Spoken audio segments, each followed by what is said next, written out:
नमस्कार दोस्तों, स्वागत है आपका स्टडी फॉर सिविल सर्विसेज में। वीडियो को पूरा देखिए। कोई भी आपका फीडबैक है, कोई सजेशन है, तुरंत वीडियो में कमेंट करके जरूर बताइए। अच्छा लगे तो वीडियो लाइक जरूर कर लीजिए और ऐसे वीडियो लगातार फ्री में पाने के लिए चैनल को तुरंत सब्सक्राइब कर लीजिए और बेल आइकन को जरूर टैप कर लीजिए ताकि आगे भी सारे वीडियो आपको मिलते रहे। यूट्यूब में फॉलो करते हैं तो प्लीज ये वाला फ्री टेलीग्राम चैनल जरूर ज्वाइन कर लीजिएगा। सारे नोटिफिकेशन, सारे अपडेट यहीं पे आते हैं, ध्यान रखिएगा। स्टडी फॉर सिविल सर्विसेज का कोई भी पेड ग्रुप अगर आपको ज्वाइन करना है तो सिर्फ 8564805309696086089483864455 यही नंबर है हमारे, सिर्फ जहां पे कॉल या व्हाट्सएप कर सकते हैं। इंस्टाग्राम पे हमारा पेज जरूर फॉलो कर लीजिएगा, study for civil dot services है। ट्विटर पे हमको जरूर फॉलो कर लीजिएगा, @स्टडी फॉर सिविल्स है। सारे क्वेश्चन अटेम्प्ट करिए और स्कोर अपना तुरंत कमेंट करके बताइए। उत्तराखंड पीसीएस प्रीलिम्स एग्जामिनेशन 2021 की एमसीक्यू सीरीज जो हम देख रहे हैं उसको कंटिन्यू करते हैं क्वेश्चन नंबर 1 के साथ आज का। ठीक है, स्टार्ट करते हैं। तो फर्स्ट क्वेश्चन है कि which of the following is the most productive soil in India, है ना। सबसे उपजाऊ मृदा जो है भारत में कौन सी है, तो यह है एलुवियल यानी कि जलोढ़ मृदा। तो ऑप्शन हमारा सी यहाँ से करेक्ट है। ठीक है, अगला देखेंगे। पौधों को सबसे अधिक पानी किस मिट्टी में मिलता है ना। तो अगर इन चारों मिट्टियों में हम देखते हैं तो जो हमारी क्ले सॉइल है यानी कि चिकनी मिट्टी, तो यहाँ पे अधिकता मिलेगी आपको पौधों में पानी की। तो ऑप्शन ए करेक्ट हो जाएगा। चलिए, अलुवियल सॉइल जो होती है वो कहाँ पाई जाती है, आपसे ये पूछा जा रहा है। ठीक है, तो जो हमारी रिवर वैलीज होती हैं, नदी घाटियाँ, यहाँ पे, तो ऑप्शन हमारा ए करेक्ट हो जाएगा। अगला है कि कल्लर या फिर रेह किस प्रकार की मृदा को कहा जाता है। ठीक है, तो दोनों टर्म अच्छे से देख लीजिएगा, आपसे इस तरीके से भी पूछा जा सकता है। तो जो हमारी एल्कलाइन सॉइल है ना, क्षारीय मृदा। ठीक है, तो इसको जैसे अभी हमने आपको लास्ट वीडियो में शायद बताया था कि जिप्सम ऐड करते हैं तो इसको क्षारीयता दूर कर सकते हैं। ठीक, तो इस प्रकार की मृदा को कल्लर या फिर रेह कहा जाता है। तो ऑप्शन हम ए चूज करेंगे। नेक्स्ट इज परवा, मार, राकर, भोट्टा, है ना, मृदा किन क्षेत्रों में पाई जाती हैं। तो सारे नाम अच्छे से देख लीजिए, परवा, मार, राकर और भोट्टा। तो ये जो सारी मृदा हैं, ये बुंदेलखंड रीजन जो है हमारा, ये उत्तर प्रदेश और मध्य प्रदेश के इधर इलाके वाले में। ठीक है, यहाँ पे ये मिलेगा, ऑप्शन ए करेक्ट है। अगला है कि लावा सॉइल इज फाउंड इन, लावा मिट्टी जो है कहाँ पाई जाती है। तो हमने पहले भी बताया कि जो मालवा प्लेट्यू का रीजन है ना, ये महाराष्ट्र, गुजरात वगैरह के एरियाज में यहाँ पे मिलेगा ये। तो ऑप्शन हमारा सी करेक्ट है। पॉडजोल क्या है, ठीक है, तो पॉडजोल सॉइल्स के बारे में ये होता है बेसिकली जो कॉनिफेरस फॉरेस्ट में सॉइल पाई जाती है ना, टैगा रीजन में। तो ऑप्शन हमारा ए करेक्ट हो जाएगा। देश की निम्नलिखित मिट्टियों में से किसे स्वकृष्य मिट्टी कहा जाता है ना। Which of the following is known as self ploughed soil of the country. ठीक है, तो ये है हमारी जो ब्लैक कॉटन सॉइल है ना, काली कपास की मिट्टी, जो हमारा इधर महाराष्ट्र के रीजन में ये सब में पाया जाता है। तो इसको बोलते हैं स्वतः कृष्य मिट्टी। Capillaries are most effective in, है ना, किस मिट्टी में केशिका कैपिलरीज सबसे अधिक प्रभावशाली होती है। जो कैपिलरीज एक्शन होता है बेसिकली, वो सबसे ज़्यादा अगर देखेंगे तो हमारा जो चिकनी मिट्टी है ना, तो चिकनी मिट्टी से सबसे ज़्यादा पानी जो है वो पौधों को मिलता है। तो कैपिलरी एक्शन इसमें जो है सबसे फास्ट होता है।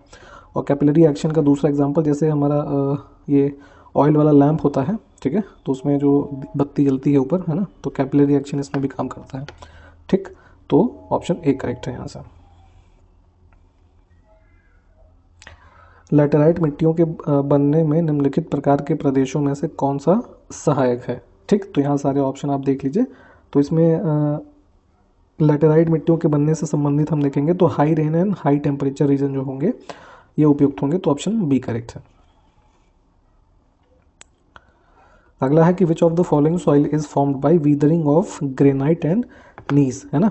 तो निम्नलिखित मृदाओं में से कौन सी ग्रेनाइट और नीस के अपक्षय से निर्मित होती है। ठीक है, तो ये हमारी जो मृदा होती है ये लैटेराइट है ना। तो ऑप्शन हमारा डी यहाँ से करेक्ट हो जाएगा।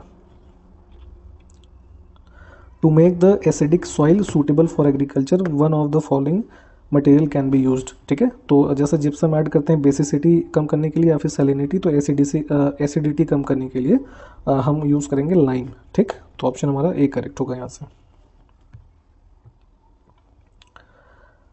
Karewas soil which are useful for cultivation of zafran, ठीक है, केसर को बोलते हैं, है ना, a local variety of saffron, are found in. ठीक है, तो ये करेवा मिट्टी जो है जो जाफरान के उत्पादन के लिए उपयोगी है, कहाँ पाई जाती है। ठीक है, तो प्रचुर मात्रा में ये मिट्टी मिलेगी आपको कश्मीर, हिमालयस के रीजन में। तो ऑप्शन हमारा ए करेक्ट हो जाएगा। तो कश्मीर वगैरह वैसे भी आप देखते हैं कि जैसे केसर वगैरह का प्रोडक्शन वहाँ पे काफ़ी ज़्यादा होता है। ह्यूमस इज एग्जाम्पल ऑफ, ठीक है। तो जो ह्यूमस होता है ये किसका एग्जाम्पल है, ठीक है। तो ये होता है एक ऑर्गेनिक कोलाइड, ठीक है। तो ऑप्शन सी करेक्ट हो जाएगा यहाँ से। कौन सा पेड़ जो है सुमेलित है, ठीक है, ये चूज़ करना है। तो हम यहाँ पे पहले ऑप्शन एक बार देख लेते हैं। तो ये बी वाला हमारा करेक्ट हो जाएगा, लाल मिट्टी। तो इसमें एक्सेसिव लीचिंग होती है, ठीक। तो ऑप्शन हमारा बी यहाँ से करेक्ट है। केसर, बादाम, सेब, अखरोट के लिए उपयुक्त मिट्टी कौन सी है, ठीक है। तो वही अभी हमने ऊपर देखा, करेवा फॉर्मेशन की जो मिट्टियाँ हैं ये यहाँ के लिए, इन फसलों के लिए कल्टीवेशन में काफ़ी ज़्यादा सूटेबल है। तो ऑप्शन हम ए चूज़ कर लेंगे यहाँ से। अगला देखिए, चरनोजम के बारे में क्या गलत है, ठीक है। तो ऑप्शन देख लेते हैं एक बार। तो यह उपजाऊ मिट्टी है, बिल्कुल ठीक है। यह स्टेपी क्षेत्र में पाया जाता है, ये वाला भी ठीक है, स्टेपी रीजन जो होते हैं, है ना। फिर है कि यह रंग में लाल है, लाल नहीं है, ब्लैक होता है, ठीक है। और इसमें ह्यूमस की बहुतायत है ना, ह्यूमस की मात्रा काफ़ी होती है। तो डी वाला भी ठीक है। तो हम ऑप्शन सी यहाँ पे चूज़ करेंगे। ऑप्शन सी इस क्वेश्चन के लिए सही है, मतलब कि चरनोजम के बारे में ये गलत है। ICAR ने भारतीय मृदा को कितनी श्रेणियों में वर्गीकृत किया है, ठीक है। तो ये है टोटल 8। ऑप्शन बी करेक्ट हो जाएगा। खादर मृदा को स्थानीय भाषा में निम्नलिखित में से किस नाम से जाना जाता है, ठीक। तो जो हमारी खादर टाइप की सॉइल्स हैं इसको नई जलोढ़, बलुआ, मटियार या दोमट, ठीक है, ये सब कुछ बुलाते हैं। तो हम ऑप्शन डी चूज़ करेंगे। इंग्लिश में भी देख लीजिए। उर्वरक के अत्यधिक प्रयोग से होता है ना, excessive use of fertilizers is caused by. तो हमारा ये सब कुछ हो जाएगा, ठीक है। जल प्रदूषण, वायु प्रदूषण, सॉइल पोल्यूशन, सब कुछ हो जाएगा। तो ऑप्शन हम डी चूज करेंगे यहाँ से। काली मिट्टी का विस्तार भारत के किस राज्य में सर्वाधिक है, ठीक है। तो ये है महाराष्ट्र, ठीक है। गुजरात में भी है कुछ कुछ। तो ऑप्शन ए करेक्ट है यहाँ से। निम्नलिखित में से कौन सा स्थल मंडल को परिभाषित करता है, जो हमारा लिथोस्फीयर है। तो अगर हम देखेंगे लिथोस्फीयर तो हमारा क्या है, जो अर्थ का क्रस्ट है, ठीक है, और जो अपर मेंटल का पार्ट है, ठीक है, लोअर मेंटल नहीं, जो अपर मेंटल है, ठीक है, ये दोनों मिलकर क्या हमारा बना रहे हैं, लिथोस्फीयर। तो ऑप्शन हम यहाँ पे डी चूज कर लेंगे।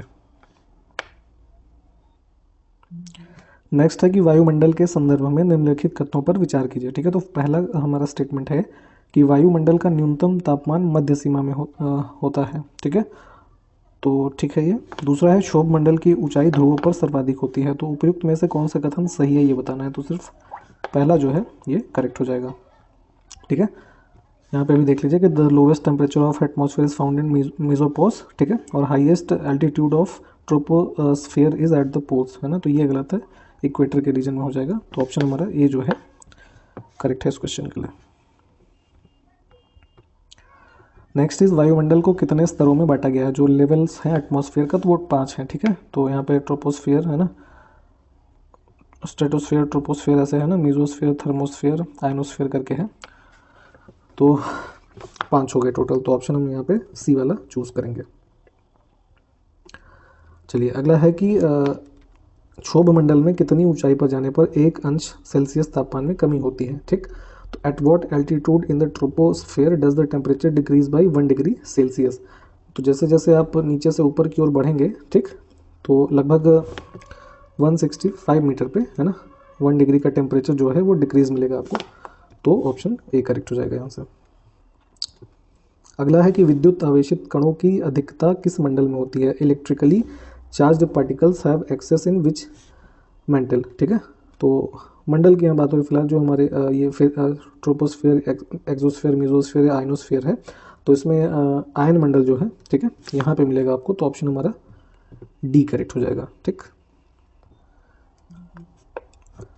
अगला है कि दीर्घ रेडियो तरंगें पृथ्वी की किस सतह से परिवर्तित होती हैं, ठीक है। तो long radio waves are reflected by which of the following layer of earth surface.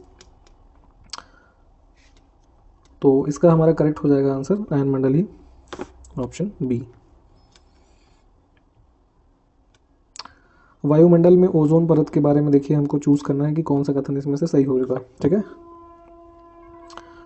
तो इसमें सी वाला ऑप्शन हमारा करेक्ट हो जाएगा। पृथ्वी पर पराबैंगनी किरणों से जीवन रक्षा करती हैं, ठीक है। तो ऑप्शन सी चूज कर लेते हैं।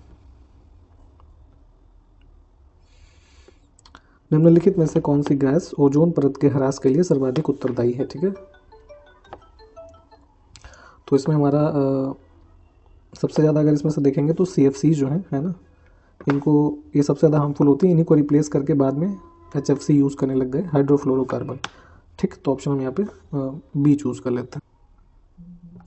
निम्न में से किसने तिब्बत पठार के ऊपर वर्ष 2005 में ओजोन आभा मंडल का पता लगाया था? ठीक है, ओजोन डिस्कवर्ड ओजोन हेलो, तो ये थे GW Kent Moore.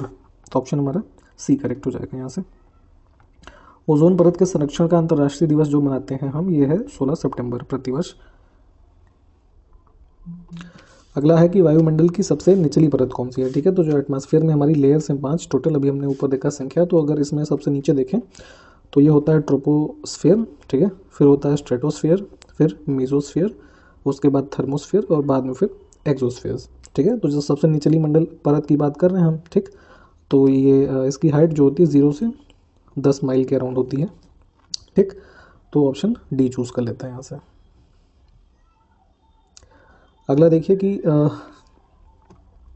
In which zone of the atmosphere the temperature decreases to a rate of 6.5 centigrade while going up more than 1000 metres. ठीक है, तो 1000 मीटर से ऊपर जाने पर तापमान 6.5 डिग्री सेंटीग्रेड की दर से कम होता है ट्रोपोस्फेयर में। ठीक है, तो ऑप्शन हमारा क्षोभ मंडल करेक्ट हो जाएगा। Clouds are the result of, ठीक है, तो जो बादल आप देखते हैं ये किसके परिणाम हैं? तो ये है संघनन कंडेंसेशन के। All of the wireless wires are charge to the surface of the earth. ठीक है, तो जितने भी आपके बेतार के तार का संपर्क पृथ्वी के धरातल को परावर्तित किया जाता है आपका आयनोस्फीयर्स के द्वारा। ठीक है, तो ऑप्शन यहाँ पे सी करेक्ट है। एयर प्रेशर इज़ लोवेस्ट इन, वायु दाब सबसे कम कहाँ पर होता है? ठीक है, तो यह मतलब अगर हम सीजन्स की बात करें तो summer season, option D. What causes a cloud to float, है ना, बादल जो तैरता है तो वो किसके कारण ऐसा होता है? तो ये डेंसिटी यानी कि घनत्व के कारण, ऑप्शन हमारा डी करेक्ट हो जाएगा। जलवायु को प्रभावित करने वाले कारक जो हैं कौन से हैं? The factors affecting the climate, तो ये हैं आपके टेम्परेचर, ह्यूमिडिटी, वर्षा यानी कि रेन, आर्द्रता और तापमान, तो हम ऑप्शन डी यहाँ पे चूज़ कर लेंगे। ग्लोबल वार्मिंग के लिए जिम्मेदार गैस कौन सी है? ठीक है, तो ये है CO2 भी है, नाइट्रस ऑक्साइड, मीथेन। ठीक, तो ऑप्शन हम डी चूज़ कर लेंगे। नेक्स्ट इज जलवायु परिवर्तन संबंधित स्टॉकहोम सम्मेलन कब आयोजित किया गया? ठीक है, तो ये क्लाइमेट चेंज संबंधित स्टॉकहोम कॉन्फ्रेंस जो हुआ 1972 के अंदर, तो ऑप्शन हम डी वाला चूज़ कर लेते हैं। जलवायु परिवर्तन संबंधित रियो सम्मेलन जो है वो कब हुआ? ठीक है, तो रियो समिट हमारा हुआ वर्ष 1992 में, अर्थ समिट भी बोलते हैं इसको। क्योटो प्रोटोकॉल जो है वो कब अपनाया गया? ठीक है, तो इसको अपनाया गया वर्ष 1997 के अंदर, है ना। ग्रीन हाउस गैस की संकल्पना जो है किसने की थी? ठीक है, तो ये जोसेफ फूरियर, ऑप्शन सी, है ना। जैसे कि आपका मीथेन, ओजोन, है ना, वाटर वेपर, है, तो ये सब जो है ग्रीन हाउस गैसेस हैं। विश्व में सर्वाधिक कार्बन उत्सर्जक देश जो है वो कौन सा है? ठीक है, तो अभी हाल ही में परीक्षाओं में भी ये पूछा गया है, तो लगभग हर वर्ष चीन ही होता है, और अभी भी देखेंगे तो largest carbon emitter country in the world China ही है, option C. Bureau of Indian Standards द्वारा इको मार्क कब प्रदान किया जा रहा है? कब से प्रदान किया जा रहा है बेसिकली यहाँ पर ये पूछा जाना चाहिए। ठीक है, तो ये है वर्ष 1991, ऑप्शन डी करेक्ट हो जाएगा हमारा। विश्व पर्यावरण दिवस कब मनाया जाता है? World environment day. ठीक है, तो ये मनाते हैं हम हर वर्ष 5 जून को, तो ऑप्शन डी करेक्ट हो जाएगा। भारत में हरित क्रांति के जनक कौन है? ठीक है, तो भारत में है MS स्वामीनाथन। जैव विविधता का अंतर्राष्ट्रीय कार्यालय कहाँ है? International office of biodiversity. ठीक है, तो ये है आपका रोम के अंदर, ऑप्शन डी करेक्ट हो जाएगा। किस वृक्ष को पर्यावरणीय संकट माना जाता है? Which tree is considered as environmental crisis? तो ये यूकेलिप्टस का एक पेड़ होता है, ऐसे लंबे लंबे पेड़ होते हैं, है ना, इनकी जो बाहरी परत होती है वाइट कलर की होती है। ठीक, तो ये काफ़ी एनवायरमेंटल हार्मफुल माने जाते हैं। भविष्य का ईंधन किसे कहते हैं? ठीक है, तो जैसे अभी आजकल सब कुछ हाइड्रोजन के हिसाब से काफ़ी पॉलिसीज़ और गवर्नमेंट स्कीम्स वगैरह लॉन्च की जा रही हैं अलग अलग स्टेट्स और सेंटर के द्वारा। तो हाइड्रोजन को ही भविष्य का ईंधन कहते हैं। आज के वीडियो में तब इतना ही है ना, अगले वीडियो मिलते हैं। सबको अच्छे से रिवाइज कर लीजिए। धन्यवाद। जय हिंद।